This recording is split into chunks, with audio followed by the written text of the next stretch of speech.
Do you have an Amazon Alexa enabled device? You can now listen to my podcast on that device. Just go to Alexa Skills, search for K-12 Education Untangled, click Enable to enable that skill, and voila! You're now able to listen to my podcast via your Alexa enabled device.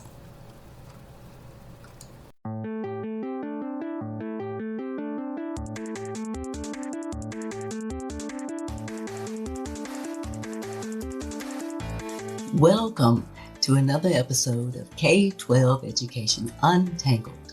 My name is Dr. Kim Fields, former corporate manager turned educational researcher and advocate, and I'm the host of this podcast. I got into this space after dealing with some frustrating interactions with school administrators and educators, as well as the micro-discriminations that I faced as an African-American mom raising my two kids who were in the public school system. I really wanted to understand how teachers were trained and what the research provided about the challenges of the public education system.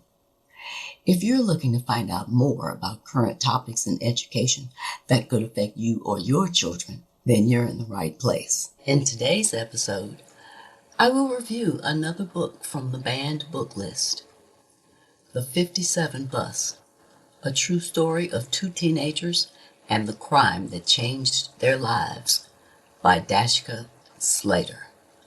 The intent of this and other monthly book reviews is to examine, to analyze, to investigate why these books were on the banned book list for a U.S. K-12 public school reading for the 2021-2022 school year.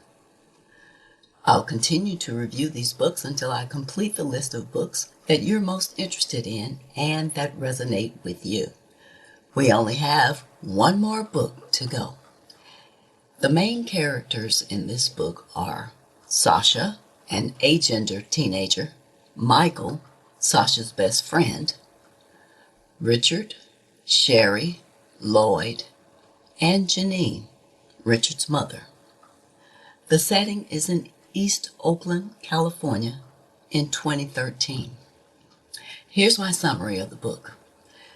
This book is based on a true story, wherein the pieces of the story were woven together from a variety of sources, including interviews, documents, letters, videos, social media posts, and public records.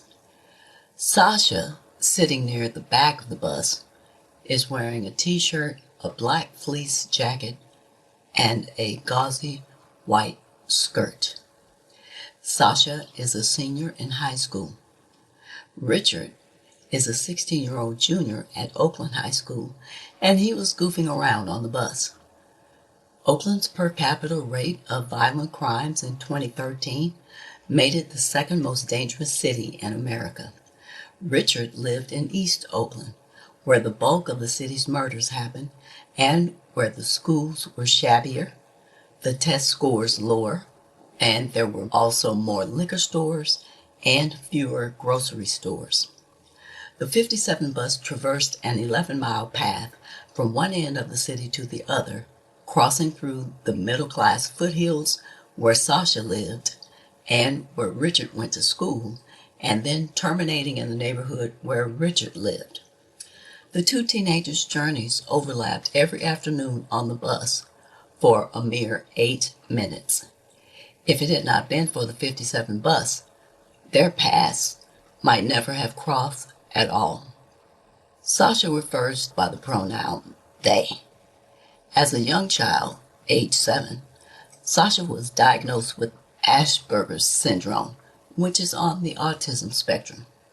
Sasha was very smart, which was a common trait for the kids who went to Maybach High School, a private high school with roughly 100 students. Sasha had a good relationship with their parents. Richard was a junior at Oakland High School. The school was 44% Asian, 33% African American, and 18% Latino. Few white families sent their kids to this school. Richard's best friend was Sherry. Although some freshmen and sophomores in Oakland High School were assigned to work with Caprice Wilson, a truant officer, Richard volunteered to be part of her program. She understood the East Oakland lifestyle in the 1980s when crack cocaine was just hitting the streets. Caprice dated a notorious gang member, Lil Jerry, when she was younger, but she eventually turned her life around, attended college, graduated, and became an elementary school teacher. She then moved on to become a truant officer for the school district. She treated the students in her program as family, and she was their quote-unquote mother. The family slogan of her program was, "Never let your obstacles become more important than your goal." The goals were to go to class, get your grades up, graduate, stay out of jail, and survive. Richard was close to his mother, Jasmine, who had Richard when she was 14 and a half years old. Jasmine wanted Richard's life to be different from hers, to go to college, but these were big dreams in her part of town. Of the roughly 600 African American boys who started Oakland high schools as freshmen each year, only about 300 ended up graduating. Fewer than 100 graduated with requirements needed to attend a California State College or university. The odds of landing in the back of a police cruiser, on the other hand, were much better. African American boys made up less than 30% of kids' underage population, but accounted for nearly 75% of all juvenile arrests. Richard wanted people to be happy. He was always joking and goofing around. He would basically do anything for a laugh. At 14, Richard was sent to juvenile hall for fighting. He eventually went to jail but was released on GPS early and then eventually was sentenced to a group home in Redding, California, a 3.5-hour drive from Oakland. He would stay there until the following summer, more than a year after his arrest. When he started his junior year at Oakland High School, he had just gotten out of the group home. One of Richard's friends, Skeet, ran away from the Southern California group home that he was sent to because of fighting that he and Richard and their friends had gotten into. Skeet was murdered at 17 years old, a case of being in the wrong place at the wrong time with the wrong company. Richard hung out a lot with his cousin Lloyd, who was 2 years older than Richard. Sasha was already at the back of the 57 bus on November 4th, 2013, at 4:52 p.m. Sasha had fallen asleep. Richard and his cousin Lloyd boarded the bus. The two of them recognized a friend, Jamal, who was also on the bus. Jamal pointed at Sasha and whispered, "Look at this dude." Lloyd turned and looked over his shoulder. He cackled. Jamal hands Richard a lighter. After flicking the lighter for the 4th time, Richard set Sasha's skirt on fire. Richard leapt off the bus through the back door. Lloyd started to follow, but then he looked back and stopped, transfixed as Sasha's skirt erupted in a sheet of flame. When the doors closed again, he hadn't moved. All of this was captured on the surveillance video in the bus, which is standard operations protocol. Near the middle of the bus, 2 men leapt from their seats, told Sasha to get down, and managed to smother Sasha's flaming skirt with his coat, while the other man stamped out the burning tatters that flamed around them. It was over in seconds. The driver pulled the bus to the curb, and Sasha scrambled to a standing position, dazed and in shock. One man remarked, "That boy was on fire, wasn't he?" As Sasha pushed through the back doors to the sidewalk, a passenger suggested to Sasha, "You need to call an ambulance, man." After he jumped off the bus, Richard strode away trying to look casual, but then he heard Sasha's screams, and he turned around and went back. He stared at the bus, mouth open. Richard then ran after the bus, and suddenly it lurched to the curb, and passengers had spilled out, yelling and coughing. Another bus, the NL, had pulled up behind it, and Richard, Jamal, and Lloyd half walked and half ran to this bus. When Richard got home, his mother asked him what was wrong, but he didn't answer. The doctor in the burn unit of the San Francisco hospital where Sasha was taken assessed Sasha's injuries and estimated that the burns covered 22% of Sasha's body. Some of the burns were third-degree burns. In the meantime, Richard had been arrested while at school. 6 days later, the district attorney decided to charge Richard as an adult for a hate crime. When Richard was interviewed by the police without the presence of his parents or an attorney, he stated that he committed the crime because he was homophobic. Richard got booked in at juvenile hall. The district attorney charged him with 2 felonies, aggravated mayhem and assault with intent to cause bodily injury. Each charge also contained a hate crime clause that would increase Richard's sentence by an additional 1 to 3 years in state prison. If convicted, he faced a maximum sentence of life in prison, which is a punishment he never would have faced if he had been charged as a juvenile. Lloyd and Jamal were never interviewed, arrested, or charged. Sasha had 1 surgery to treat the burns, which was soon followed by a 2nd surgery. A 3rd surgery was when Sasha was able to have a skin graft.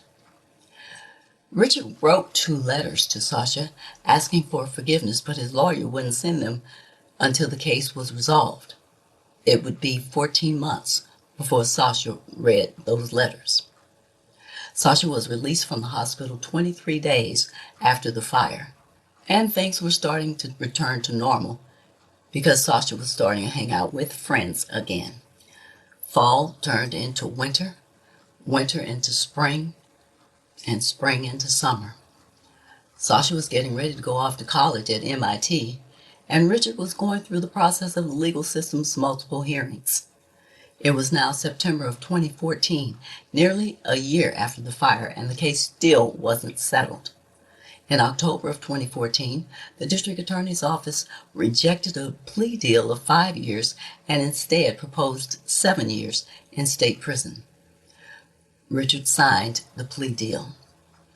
Under the terms of the deal, Richard's sentence could still be reduced to 5 years in state prison if he received 2 positive evaluations of his conduct for 6 months in juvenile hall. If any of the 2 evaluations over the 6-month period had a black mark on it, the 7-year sentence would stand. If it did, Richard would be transferred from juvenile hall to an adult prison when he turned 18. In January 2015, Richard left juvenile hall and was placed in a youth correctional facility known as CHAD in Stockton, California. Richard did receive 2 positive evaluations in 6 months, and the judge reduced his sentence from 7 years to 5 years. With credit for time served, he'd be out just before his 21st birthday. The judge also recommended that Richard serve the totality of that time in the juvenile system. Richard turned 18 in Alameda County Juvenile Hall just before being transferred back to CHAD. He hadn't spent a birthday at home since he'd turned 14. His 15th, 16th, 17th, and 18th birthdays had all been spent locked up.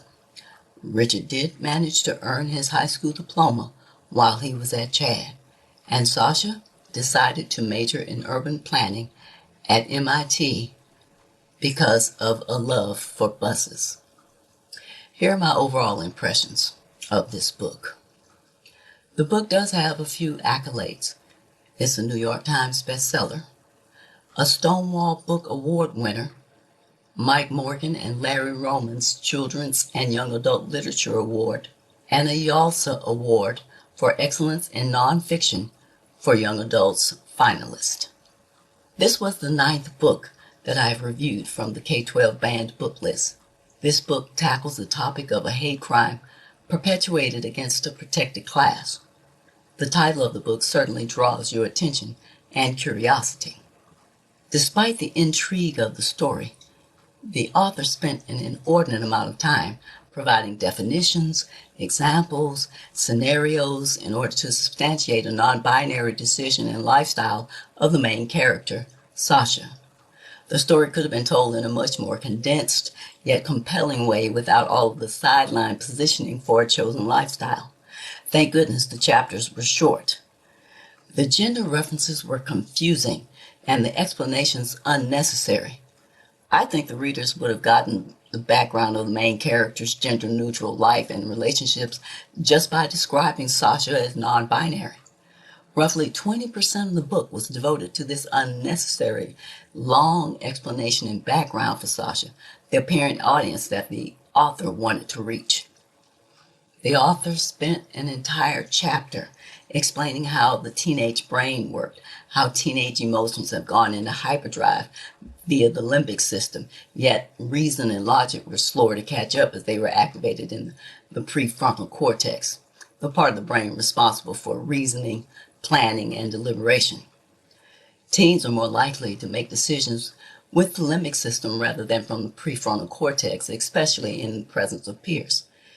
This chapter seemed to be included as one way to explain or examine Richard's behavior in committing a biased crime, although it's unclear what the author's intention was.